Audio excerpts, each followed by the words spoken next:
Bonjour à toi, j'espère que tu vas bien. Et aujourd'hui, c'est un plaisir pour moi de te retrouver sur le podcast La femme restaurée où nous parlons de foi chrétienne et de développement personnel.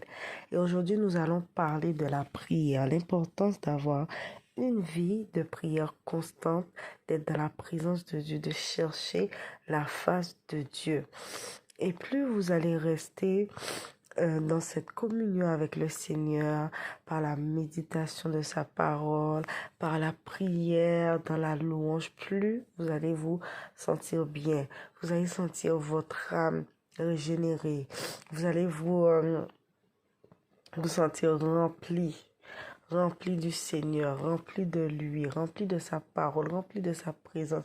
Vous allez être dans la joie. Mais vous allez voir que plus vous allez vous éloigner de Dieu, vous allez diminuer dans la prière, vous allez sentir comme si qu'il y a quelque chose qui vous manque en fait.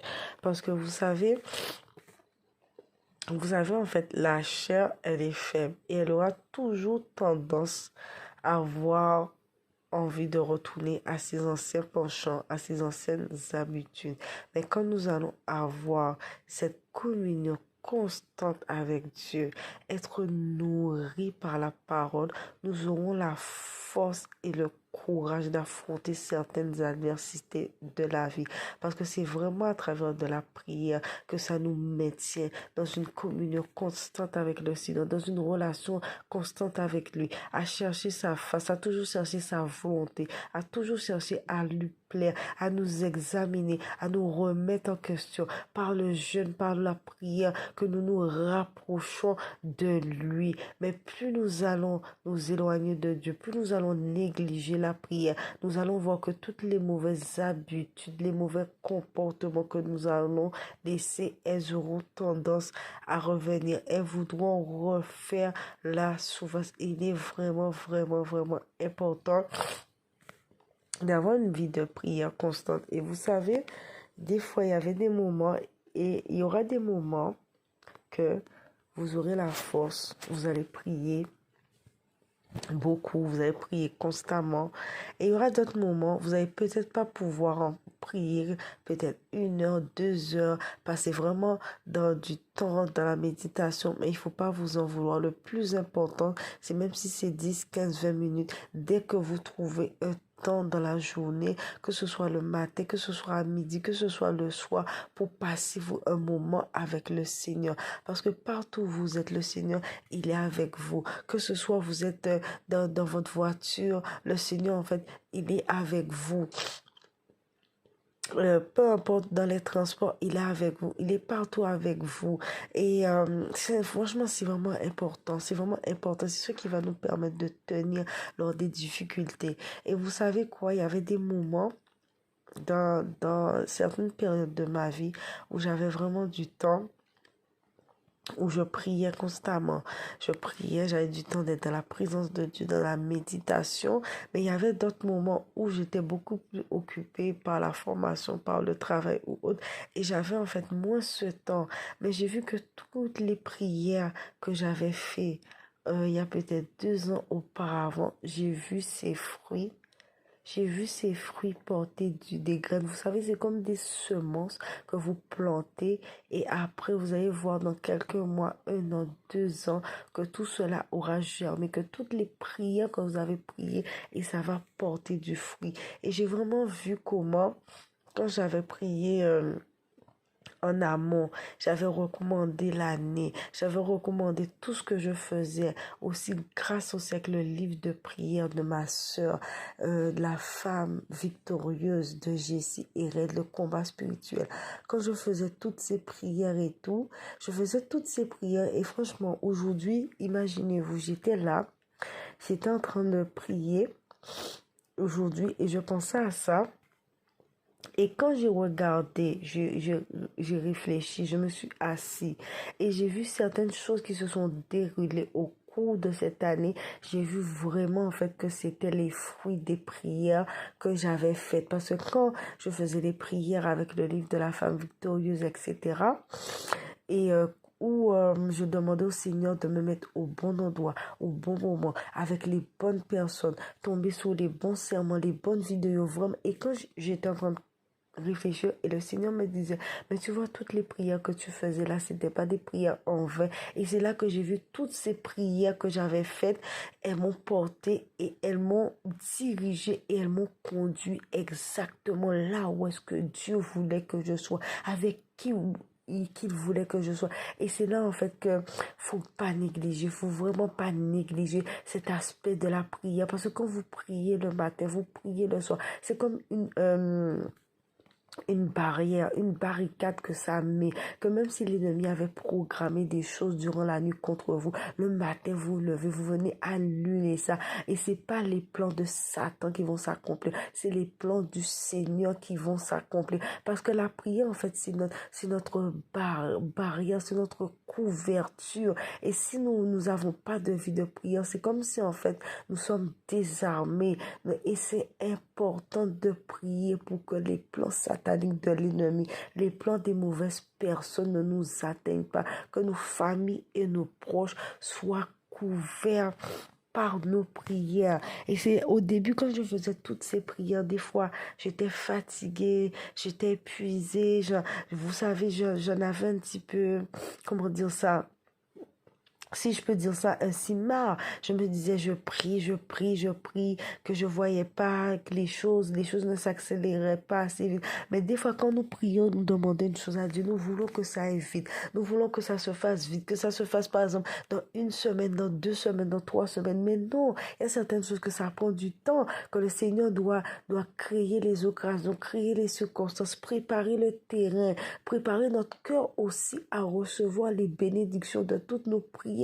Il prépare le chemin, il met les bonnes personnes sur notre route, il crée les circonstances et les lieux. Quand je me suis assise aujourd'hui, je réfléchis ça, mais j'ai dit, mais Seigneur, tu es du merveilleux. Parce que l'année que j'ai eue, les connexions divines que j'ai eues, les personnes que j'ai rencontrées, c'est là que je me suis dit, mais Seigneur, c'est tous les fruits de ces prières, en fait, de ces prières qui se sont réalisées, tout ce que le Seigneur a fait cette année, la transformation qu'il a fait à travers moi, dans mon intérieur, la restauration de mon âme, la guérison des blessures, les choses qu'il a fait remonter à la souffrance qui était enfuie, qui m'empêchait d'avancer, qui me paralysait, qui créait un fossé entre Dieu et moi, qui m'empêchait d'aller dans une autre dimension. J'ai vu que ces prières sont venues, elles sont venues vraiment se manifester et vraiment pour que je puisse comprendre, voir la volonté de Dieu, faire la volonté de Dieu et être obéissant, être au bon endroit, au bon moment. Et c'est pour ça qu'il ne faut pas négliger.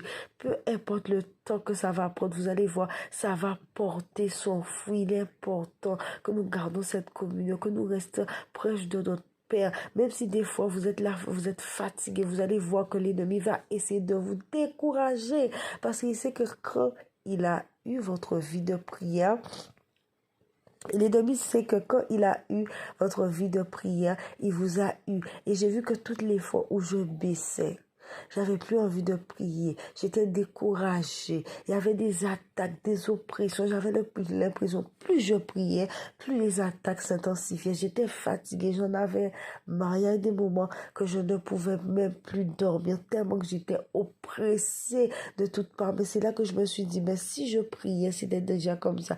Mais si je priais pas, qu'est-ce que je saurais été?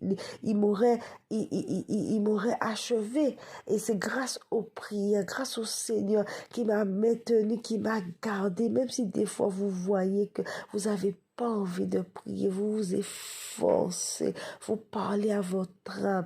Et même si vous savez que c'est important aussi des fois d'avoir des personnes avec qui vous allez prier, un frère, une soeur, des personnes d'alliance, votre père, votre mère qui va prier avec vous, qui va vous soutenir, qui va vous motiver. Là, vous allez créer ensemble cet hôtel de prière avec Dieu. Quand vous êtes pas capable, vous avez cette personne qui va vous soutenir, qui va vous encourager avec vos frères, avec vos soeurs. Et j'ai vraiment vu aussi les prières de mes soeurs qui m'ont porté, qui m'ont aidé. Jessie, Darlia, toutes mes soeurs, où nous prions ensemble, où nous nous fortifions, ça m'a porté. Et je béni Dieu. Ces prières m'ont aidé à me relever quand j'étais au plus bas. Vous savez, des fois, quand vous arrivez à des moments, vous êtes tellement au plus bas, vous pensez même pas que cette fois-ci, à chaque fois, il y avait des moments où j'arrivais, je me disais, mais franchement, cette fois-ci, je pense que c'est la dernière fois. Je pense que là, je suis arrivée à une situation extrême où je me disais que là, je sentais que j'allais plus pouvoir me relever. Et je sais pas comment, mais grâce aux prières de mes sœurs, de Jessie, de ma famille qui m'ont porté, qui m'ont aidé à me relever. Parce qu'il y avait des moments, quand vous vivez des situations où l'ennemi vous a accablé, il vous a mis dans, je sombrais dans la dépression. Et plus je sombrais, j'avais l'impression que j'avais pas de force. C'est comme si j'avais l'impression que j'étais là, j'étais en train de m'engloutir, je sombrais. Et quand je vous disais, j'étais incapable de mettre un pied devant l'autre, incapable de me lever, je vous dis, mais franchement, c'était quelque chose, c'était impressionnant. Me lever sur le lit, j'avais plus de force. Manger, j'avais plus de force. Laver, j'avais plus de force de me lever. Tout était un combat. Je me levais, j'allais à la douche, j'allais me recoucher, je ne mangeais pas. Mais je sentais que j'étais démunie de toute force. Et si ce n'est pas la prière de Dieu qui m'avait soutenue, je sais même pas qu'est-ce que je serais. Et quand j'ai vu que j'ai pu me lever du lit, j'ai pu sortir, aller à des conférences, faire des choses, je sais que c'est la grâce de Dieu. Il ne faut pas négliger la prière. C'est notre force, c'est notre appui, c'est notre communion avec Dieu. Vraiment, c'est important. Ne laissez jamais la prière. Ne négligez pas cela. Vous devez avoir cette vie, cette communion, cette nourriture constante avec le Seigneur. Même si c'est 10, 15, 20 minutes, vous n'avez pas le temps. Trouvez un temps dans la journée, le midi, le soir. Vraiment important de méditer, de chercher la face de Dieu. Ce qu'il a à vous dire, ce qu'il veut vous occuper. Communiquer sa volonté, ses attentes, voilà, chercher sa présence, méditer sa parole pour tous les jours être remplis du Seigneur. Parce que si nous ne sommes pas remplis de Dieu, vous allez être remplis par toutes les mauvaises choses, les mauvaises pensées vont revenir, les mauvaises convoitises, la chair va vouloir dominer et prendre les dessus. Parce que quand un démon, un esprit est parti, cela il rôde, ils attendent que la maison est balayée, comme dit la parole, pour pouvoir rentrer encore de nouveau. Mais non, nous devons être barricadés, blindés par la parole, blindés, remplis de cet esprit, remplis à déborder. Donc voilà, ne négligez surtout pas la prière pour vos familles, pour votre entourage et vous verrez avec le temps les fruits que ça va porter. Soyez bénis.